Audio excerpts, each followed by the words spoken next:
حجاب کے احکامات آئے.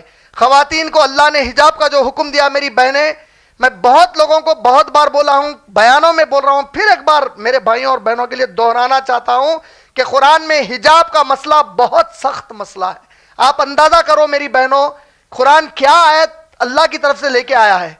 اللہ نبی کریم صلی اللہ علیہ وسلم سے سورہ احزاب کی آیت نمبر 59 میں کہتے ہیں، اعوذ باللہ من الشیطان الرجیم، یا ایھا النبی، اے نبی صلی اللہ علیہ وسلم، قل لازواجک، کہہ دیجئے آپ اپنی بیویوں سے، وبناتک، اور اپنی بیٹیوں سے، ونساء المؤمنین، اور مسلمان عورتوں سے کہہ دیجئے، یدنین علیہن جلابیبہن، کہ یہ لوگ اپنے آپ کو سر سے پاؤں تک ڈھانکی رکھیں تاکہ ان کو عزت سے پہچانا جائے اور ان کے ساتھ کوئی غیر غلط رویے سے پیش نہ آئے.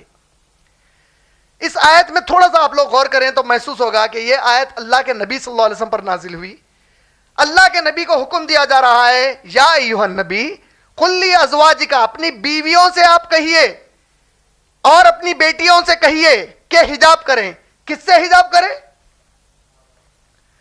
اللہ کے نبی کی بیویوں اور بیٹیوں کو کون سے مرد آدمیوں سے حجاب کرنے کا حکم آیا؟ صحابہ میں ابو بکر اور عمر رضی اللہ تعالیٰ عنہ جیسے ایمان والوں سے حجاب کروایا گیا. آج آپ لوگ جب کزنس میں آپس میں ملتے جلتے ہیں تو آپ بولتے ہیں ارے میری بہن ہے بھائی، خلیری بہن ہے بھائی، ممیری بہن ہے بھائی، پھپھیری بہن ہے بھائی. میں ایسا سوچتا بھی نہیں اس کے بارے میں. اسلام آپ سوچے تو حجاب کرو نہیں بولا، حکم دیا آپ سوچو کہ آپ کا ایمان ابو بکر اور عمر والا ایمان ہے.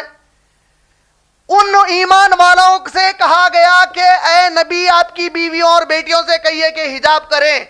اس کی حد اس آیت کے حکم کی کیا ہے دیکھو آپ. اس کے بعد کہا گیا وَنِسَاءِ الْمُؤْمِنِينَ، اور مسلمان عورتوں سے کہیے حجاب کریں. مسلمان عورتوں کو نبی سے حجاب کروایا گیا تو اب باقی کون بچ گیا اس کے بعد؟ اب آپ کا میرا بھائی کیا، خلیرا بھائی کیا، وقت کے رسول کے سامنے اگر تم لوگ آؤ گی آئندہ تو حجاب کر کے آؤ گی، بول دی اللہ تعالیٰ. میری بہنوں، حجاب کو آپ لوگ آسان مت لو، یہ بڑا سخت مسئلہ ہے. قیامت کے دن آپ لوگ بہت پریشان ہو جائیں گے اگر بے حجابی رہیں گی. اور وہ ڈیکوریشن والے برقعے جس میں پورے ایمبرائڈری کے کام ہوتے ہیں، شاید شیطان آپ کو مطمئن کر رہا ہے کہ یہ ہم پہن کے برقع پہن لیے. حجاب کا معنی ہے جو بھی آپ چیز پہنتے ہیں کپڑے کی، اس کو ایسے کپڑے سے ڈھانکنا جس میں کوئی خوشنمائی نہ ہو، ڈیکوریشن نہ ہو. سورہ نور سورہ نمبر 31 میں اللہ نے کہا کہ مومن عورتوں سے کہیے کہ وہ نگاہوں کو نیچی رکھیں، شرمگاہوں کی حفاظت کریں، اپنے چھاتوں کو ڈھانکی رکھیں، اور جو کچھ خوبصورت چیز ہے اپنے جسم پر، یعنی پاؤڈر لگائی ہے، نوز پیس لگائی ہے، نیل پالش لگائی ہے، مہندی لگائی ہے ہاتھ یا پاؤں پر، ان سب زینت کو ڈھانک کر رکھے. اگر عورت منہ پر پاؤڈر لگا دی تو نقاب کا پہننا اب اس کے اوپر سنت نفل نہیں ہے، فرض ہو گیا قرآن کی آیت سے. نوز رنگ پہنی ہوئی ہے تو ڈھانکنا فرض ہے اس پر. نیل پالش لگائی ہوئی ہے تو گلوز پہننا فرض ہے اس کے اوپر. پیر پہ کوئی مہندی لگائی ہے تو ساکس کا پہننا فرض ہے اس کے اوپر.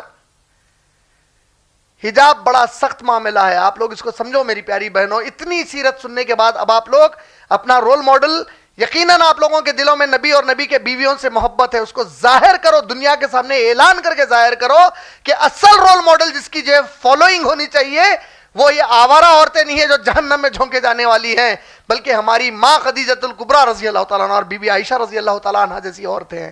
انشاءاللہ یہ احکام